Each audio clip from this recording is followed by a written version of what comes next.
Hey Leo, welcome to your January 2025 reading. First reading for the month of January, first reading for the year of 2025 is actually what I meant to say. But let's go ahead and see what we are going to get started with here. What cards does Leo need to see starting off their new year? What messages do they need to hear, please? Thank you so much for being here. I really do appreciate everyone that is watching. All right. Interesting. So we have card Pathway, number 35, Pathway. So a potential new pathway or current pathway that you're on is going to be a very prominent role this month. And then you also have Thief, number 24. Now, this could be an actual person being a thief, somebody trying to steal away your personal possessions. Also could be somebody trying to steal away your time, steal away your attention. This also can be something else that is stealing away your time and attention, stealing away what you should be focusing on instead. Let's see, what other messages do we have for Leo?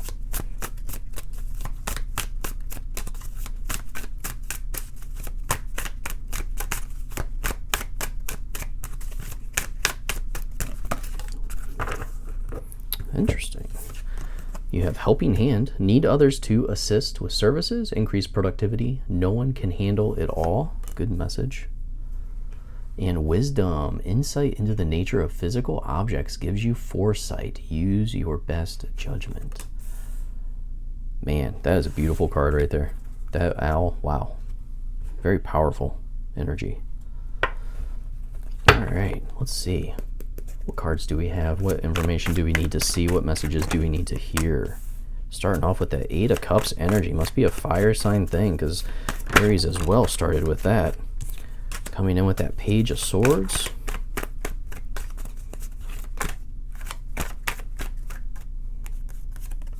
Ooh, love it. Sun energy coming in. And one more card, please, for Leo. January 2025. Thank you.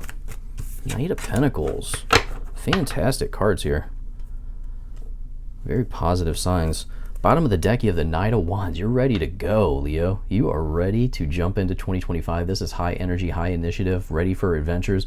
Love this. This was on the bottom of Aries as well. You saw how much I shuffled that deck. So very interesting. Fire signs coming in with their own fire energy. Very strong presence coming in. You're ready to go after 2025. You're ready to make it your biatch here. It sure seems that way. Jumping into that Eight of Cups, ready to walk away, ready to go and start something new, ready to almost switch things up, change things up, go on a new journey. You're ready to walk away from things that you have already accomplished, ready to, it's almost like ready to take this new risk, ready to feel, it's just like you have this overall energy for change. You're ready for change. And that's what we see here with this Page of Swords, this winds of change blowing in here. So Page of Swords is this strong energy of lots of new ideas blowing in, lots of change blowing in the wind. We see the trees blowing in the background. His hair is blowing. He's ready for change. This change is coming in the wind here. It's a sudden appearance of, I'm ready to do something different. So let's go ahead and clarify those. And you might not feel it right now. You know, as we're finishing off December, you might not feel this need for change, but it's almost like something happens where you get introduced, I almost feel like, to this new pathway or something, and it really fires you up. Like I said, with this Knight of Wands, I see you have another Wands on the bottom, Eight of Wands also underneath that Knight of Wands. So yeah, it's definitely a new pathway, a new journey that you're ready to take here. We have that Eight of Cups is walking away. It's ready to withdraw, ready to almost reset in what you're trying to accomplish here. So with that Eight of Cups, you have the World for sure. For sure, dead on the card that I would expect to see.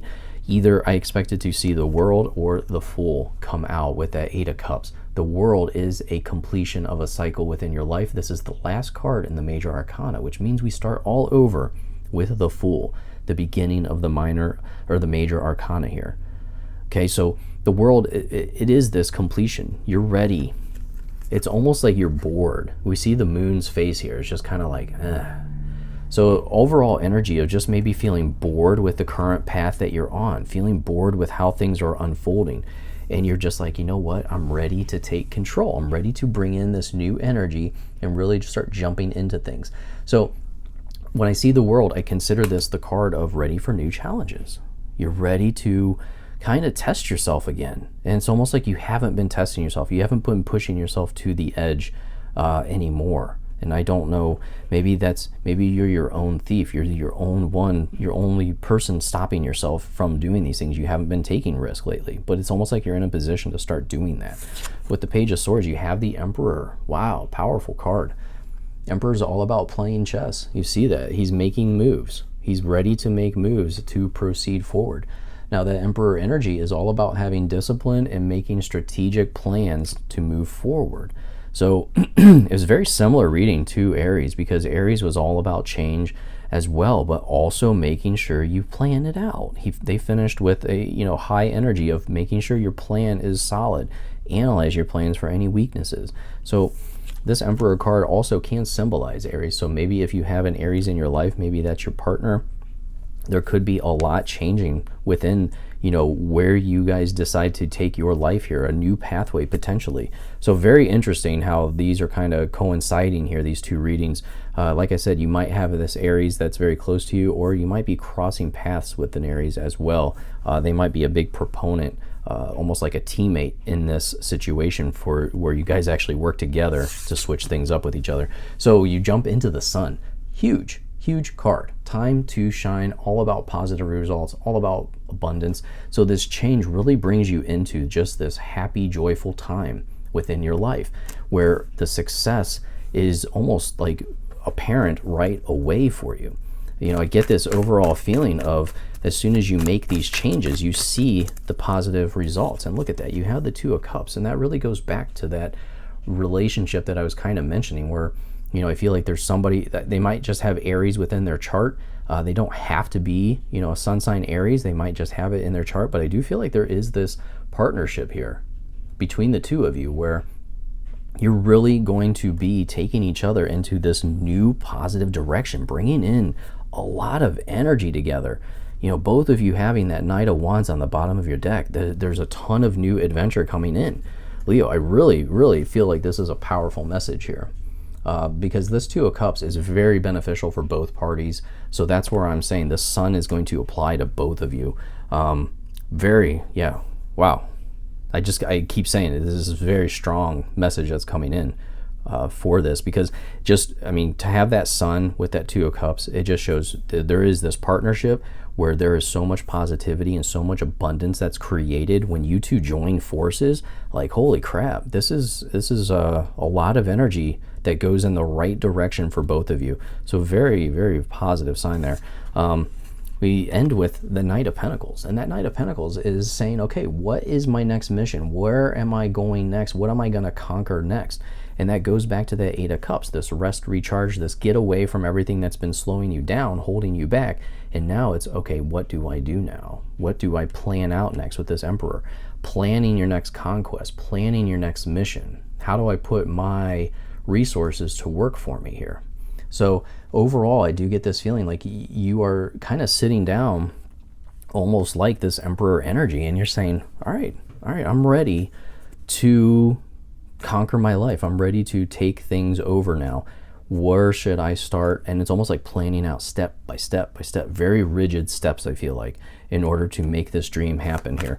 Let's go ahead and clarify that Knight of Pentacles. And yeah, King of Pentacles. Wow. King of Pentacles, all about building your wealth steadily over time. This is a great message. I always love seeing this card come out in readings, because the King of Pentacles built his wealth steadily over time. So this, to me, is the tortoise beats the hare card. To be patient with how things are unfolding and be mindful of your plan. Stick to your plan, even if it seems like things aren't hitting right away. That King of Pentacles is a huge card. Okay, this is all about just building everything steadily over time. That it's going to take a little bit of time, but you're going to win. You are going to see that abundance here. The King of Pentacles can also be somebody in your life that is going to be giving great career advice. They could be somebody who gives good wealth advice. Maybe they're financial advisor within your life. But overall, very huge. You have the Judgment on the bottom of the deck. You are sitting here, you're waiting for that higher calling. You're waiting for that message to come in, to give you some direction, to tell you which direction to go. You know, I feel like you are going to be receiving that. I almost say, like, you know, if you have an Aries in your life, definitely reach out. This helping hand really could be what green lights all of this. You know, we have that helping hand. No one can handle it all. Asking others, you know, maybe for some of that guidance. Maybe the Aries is that King of Pentacles energy in your life. Maybe they are the person that's wise in business and financial advice and all that. But I do just really get this feeling that there is this heavy involvement with Aries this month for you. So we have numbers 4 and 14. These could be significant days of the month of January, or just numbers to be on the lookout for during the month. And 7 and 11. Let's see, 4 and 14, add those together, you have 18. And 7 and 11, you add those together, you have 18. So you have 18 twice. Interesting. So if 18 is a special number for you, definitely something to be on the lookout for. But overall, I really like the direction of this reading. Make sure you like and subscribe. Comment down below if you have that Aries that's close to you in your life that could be playing a very prominent role in your January. But thank you so much for watching, and I'll see you in your next reading. Goodbye.